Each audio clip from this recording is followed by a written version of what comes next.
Halo, assalamualaikum. Kusoo dhawaad maxaa ka caawinaa? gurigayga loo soo dhacaa. Gurigayga loo soo dhacaa. Haa, Maanta lagu jiraa. hadda ku jira. Xagee joogtaa askar ku diraa? Suuqa xoolaha. Hee, Qaybta ma iman karno. maxaa ka wadaa? Waxa soo wacday 911 daarood. Waana wacday 911 hawiye. Waniyow kaalay. Ma walaal. Ma iman karno. War way dilayaa. Dee shahaadadii maxaan ku sameeyaa?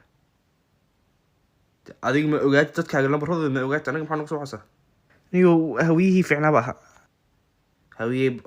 Hawiyeeta. Abgaal. Abgaal. Niyow wallahi waa fiican ay caawi. Waana wacday 911 Abgaal ama 911 habargeer. Kan maxaa weeye? 911 ma jeerteen daarood ba soo wacday. Niyow wala dil roo ay caawi. Ma walaal. Sariir joogtada gal ugu ma arkay. Wallahi dhama hubtaa. Ha dhumo. Arhoys baa waa ka sariir joogtada ku jirnay waa kan.